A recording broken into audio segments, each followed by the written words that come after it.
एकता स्वर्ण कारागिर एसोसिएशन और मौलाना मोहम्मद अली जौहर cricket club की मुश्तरका आज़ादी रैली निकाली गई। एकता स्वर्ण कारागिर एसोसिएशन की जानिब से शहर में 320 फीट का तिरंगा परचम एक रैली की शक्ल में निकाला गया। ये रैली शहर में एक तिरंगे झंडे की शक्ल में नजर आ रही थी। इस तवील तिरंगे झंडे को कई स्कूली तलबा और एकता स्वर्ण कारागिर एसोसिएशन के जिम्मेदारान ने अपने हाथों में थाम रखा था। शहरियान अपने घरों की छतों और बालकनी से इस तवील रैली का नजारा कर रहे थे। इसी तरह एकता स्वर्ण कारागिर एसोसिएशन के जिम्मेदारान की जानिब से स्कूली तलबा में कॉपियाँ, पेन, स्कूली बस्ते, मिठाइयाँ, केक और फल तकसीम किए गए। इस प्रोग्राम का एहतमाम अहमद मुल्ला, यासीन मुल्ला, काजी जावेद, लतीफ़ुद्दीन और एसोसिएशन के दीगर जिम्मेदारान की जानिब से मुनक़्क़िद किया गया। इस प्रोग्राम में मेहमानान खुसूसी के तौर पर नांदेड़ जिले के MP Pratap Patil Chikhlikar, Narendra Chauhan, Itwara police station के PI प्रदीप काकड़े के अलावा सैकड़ों सियासी, समाजी और मजहबी लीडरान व जिम्मेदारान मौजूद थे। मैं सबको शुभकामनाएं देता हूं। आज अपना भारत स्वतंत्र होके 73 साल हो चुके हैं। उसका उत्सव हमारे सराफे के सब स्वर्णकार बांधव, बंगाली बांधव बच्चों को दफ्तर देके, ड्रेस देके, उनको मिठाई बांटप करके ये स्वतंत्र दिन साजरा कर रहे हैं। यह कार्य तकरीबन हमारे बंगाली बांधव, सराफ स्वर्णकार बांधव 5 साल से कर रहे हैं। इस कार्य को मैं शुभकामनाएं देता हूँ। आणि स्वर्णकार बंधू, बंगाली बंधू आमचे, त्यांनी एक वाटप करून भाईचारा कायम राखला, सलोखा कायम राखला। सराफामध्ये हिंदू मुस्लिम भेदभाव नाही, आम्ही सगळे एक आहोत। भारत माता की जय। पूरे देशवासियों को ये 15 अगस्त 73वां सबको बहुत बहुत मुबारक हो। पूरे देश के लोगों को ये मेरे दिल की तरफ से और मेरे सब ये खुशहाली रहे, इसकी मुबारकबाद देता हूँ मैं। और आने वाले दिनों में भी ऐसी एकता रहे। और ये जो सराफा एसोसिएशन की तरफ से सुधाकर साहब, बोधने साहब, ये जो आकर यहाँ पे जो हिम्मत अफजाई करे पूरे सब दुकानदारों की, ये काबिल तारीफ़ है।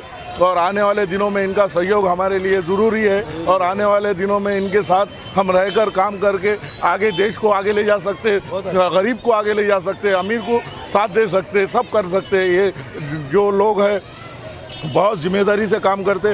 नांदेड़ में हर टाइम में सबके साथ और सबके साथ आगे आके काम करते। और जहाँ पे भी ज़रूरत पड़ती है गरीब गुरबा को ये मदद करते। बोधने साहब, दानोरकर साहब, इनका बहुत बहुत धन्यवाद करता हूँ मैं। भारत माता की जय। पहले आज जो स्वतंत्र दिन है उसकी मैं सबको शुभकामनाएं देता हूँ। महाराष्ट्र में कोल्हापुर और सांगली में पूर के वजह से पूरग्रस्त जो लोग हैं बहुत तकलीफ़ में हैं। तो आज हम सब मिलके उनके लिए दुआ करना बहुत ज़रूरी है और उनको मदद की ज़रूरी है। तो मैं अपील करता हूँ सभी यहाँ के हमारे भाइयों से, हमारे बहनों से कि आप जो भी आपकी ओर से हो सके वो मदद आप कोल्हापुर के और सांगली के लोगों को करें।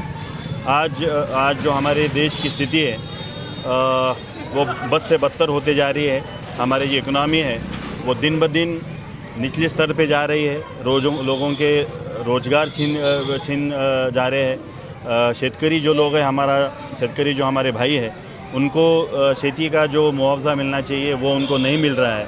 तो दिन ब दिन हमारे जो देश के हालात हैं वो बदतर होते जा रहे हैं। तो मेरी सब आज के जो युवा हैं, हमारे जो देशवासी हैं, उनसे मेरी अपील है कि आप जो भी आपको काम मिले वो काम करना ज़रूरी है और देश के बारे में सोचना उतना ही ज़रूरी है। हम सिर्फ हमारे कौम के बारे में सोच रहे हैं, वो कौम के बारे में न सोचते हुए सब हम देशवासी, सब हम भारतीय हैं, तो हमारे लोगों के लिए सोचना बहुत ज़रूरी है। यही सबसे मैं दरख्वास्त करता हूँ। मेरे 2 शब्द ख़त्म करता हूँ। जय हिंद। एकता स्वर्णकार सराफा एसोसिएशन की तरफ से हम 15 अगस्त के लिए स्कूल के बच्चे के लिए बस्ता, नोटबुक, पेन और मिठाई बांटे हैं। और इसमें हमारे सभी बंगाली भाइयों का सहयोग है और एकता स्वर्णकार का एसोसिएशन की तरफ से किया गया है। और इसमें हमारे सुधाकर अन्ना, बोधने साहब, नरेंद्र चौहान साहब आके हमारे इसमें बहुत अच्छे स्वागत करे, हम उसका आभार है। और हम 5 साल से करते आ रहे हैं और आगे भी ऐसे ही करेंगे, ये हमारा इरादा है।